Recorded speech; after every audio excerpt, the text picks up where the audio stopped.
Hi, my name is Gurpreet Singh and I'm working as an executive sous chef in Royal Lancaster, London, a five-star hotel near Lancaster Gate Hotel station. I'm brought up in Mumbai. I did my education in hospitality management from there also.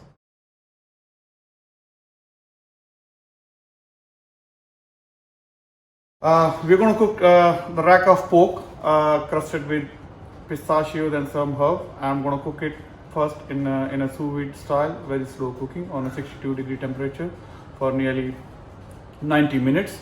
I'm going to accompany it with little millet porridge. It's a super grain rice alternative I'm going to be using, having some peas in it. Little green porridge will be spiced with garam masala, a little bit of Indian spice touch to it. Also, I'm going to have some root vegetables, pickled apple, Granny Smith apple, and the Jew.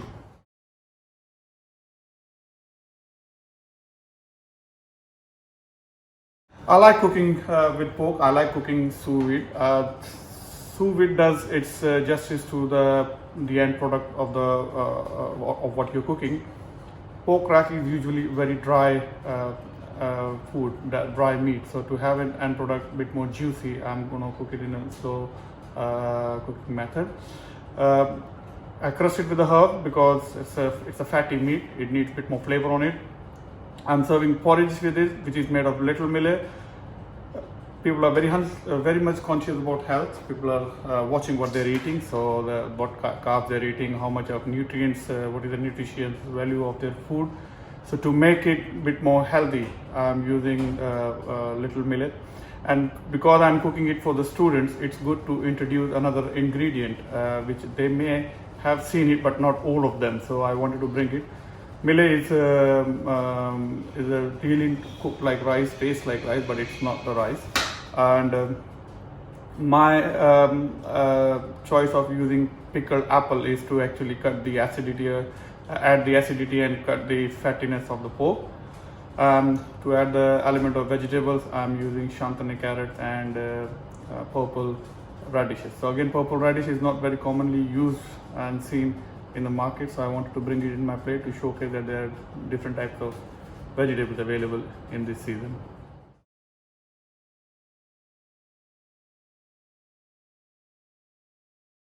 It's a small machine which actually controls the temperature of the water, the heat.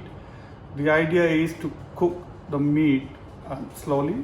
The disintegration process and the molecular process in the meat is in a very slow timing, and because the food is already packed in the vacuum packed bag, there is no loss of flavor, there is no loss of juices, there is no loss of taste. And I always prefer cooking slow food. From where I come in India, most of the dishes are done overnight cooking, overnight marination. We don't have to rush the food. Let it cook on its own time, let it cook calmly, and the end results are definitely good.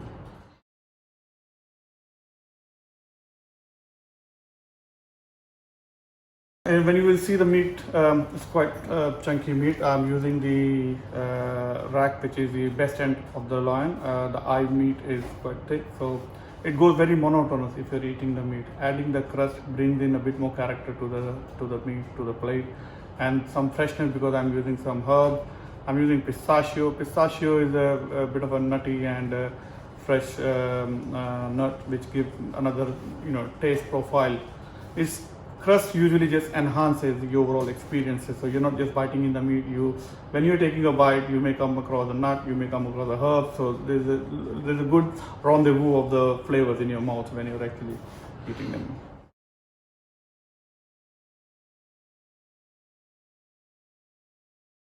Millet is cooked traditionally. You soak it for some time. 15 minutes is minimum you should be soaking it, but the longer you soak, the better it is. Again, what you are making out of it. If you just want to make it like rice and it should be not be sticky and it should be like grainy and separated, then you just soak it for 15-20 minutes and then you cook it.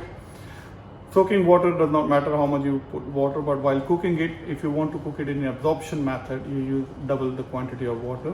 And the way I'm doing it, I'm going to use 2.5 times of the water because I'm making a porridge out of it, which is a bit more sticky and gooey. And You add some, it's very bland, otherwise it has its husky taste like rice or the wild rice, but then if you want to add some flavor, you can add to it.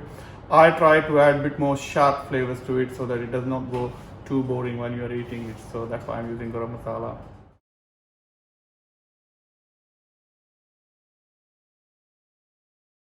So it's a sequence. You have soaked the millet and then you have cooked it separately. Then you start the tempering. We call it the tempering process.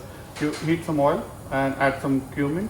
When the cumin is crackling and giving out its flavor and smoky fragrance to the oil, you add ginger and garlic.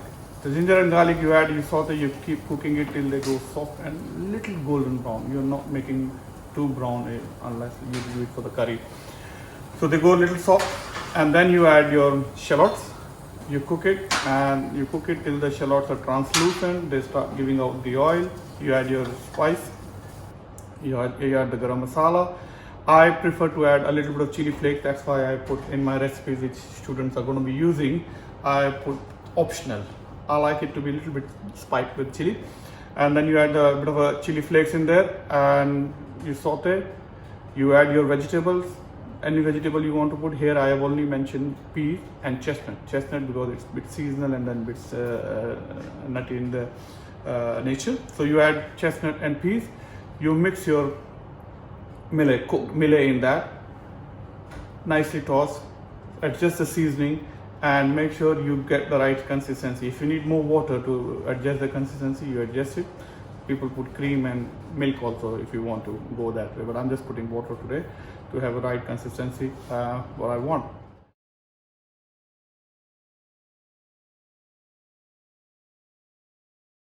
Tempering is, most of the dishes, especially in southeast side, especially in the southern side of India, you heat oil, you crackle the whole spices. So they do not get completely dissolved in the dish. So you heat oil, you crackle the whole spices, then you add, you pour it over your anything you're making. If it is a dal or anything which it's mostly used for pulses and cereals to give them to enhance its profile. Otherwise, when you're boiling and you're cooking it with the spices is one thing, but giving it a tempering, give it a bit of a nutty and smoky flavor and taste to the dish.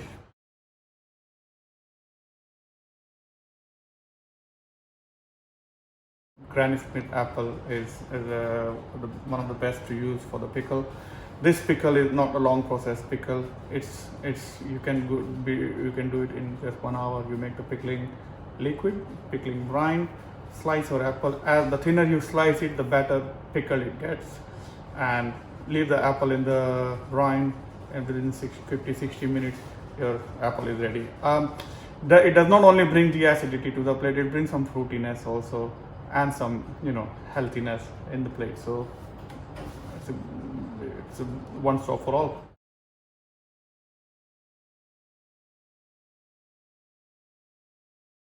I like shantane carrots. I like baby vegetable because what they do is they bring the whole structure of the vegetable in the plate.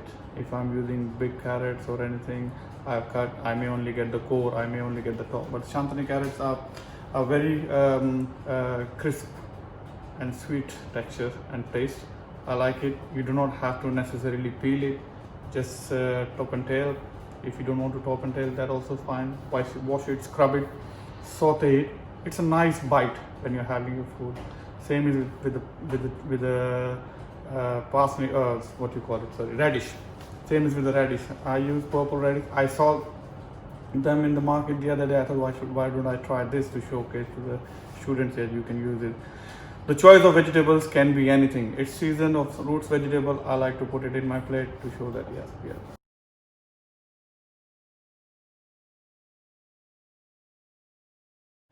That's a very interesting one. I studied my hospitality management and catering technology along with applied nutrition from Mumbai, India. In there, to be a good chef, you have to be qualified as well, along with having an industrial experience. I worked for JW Marriott in Mumbai, Renaissance in Mumbai, and then I was always interested in learning continental cuisine. and you know that wherever you go, if they are using the different cuisine from the different part of the world, there is some kind of a regional touch to that. For me to have the first-hand exposure of the continental cuisine, I decided to move to England, and then I came here. I started working in Birmingham, and I worked for the smaller hotels, and I realized that no, if I have to grow up in my career and have to have a bit more solid exposure about culinary in Europe, I should be working in London. So I moved to London. I work for most of the premium brands, Hilton, Marriott, Sheraton, Intercontinental, and trying to do my bit in the culinary world.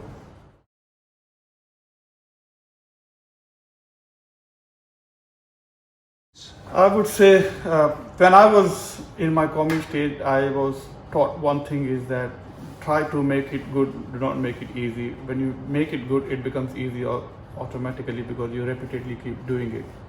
And second thing is loving food is very, very important. It's not a profession. It's not just a career. It's actually your life. You're going to live around food, and because we are dealing with one of the most basic need of the mankind, human being, so we should be very honest and sincere towards it.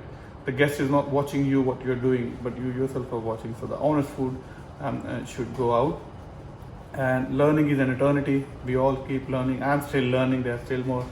So none of us can ever say I've done my bit.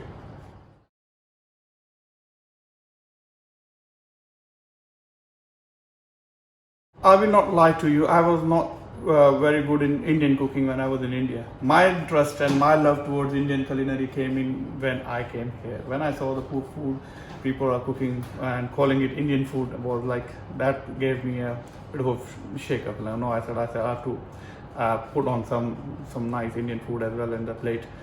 And then I started mixing things to get there is no regional right for people or cuisines to have no, this can go on only in this cuisine. So I started mixing things. I started kind of I wouldn't call it fusion, but yeah, I tried to give some touch. Indian cuisine is huge. We have around 26 states, and there are many cuisines from that part. So there's the herbs and spices, the flours. I mean, here we see refined flour and white flour and pasta flour, but we have around 7 to 8 types of flour back there.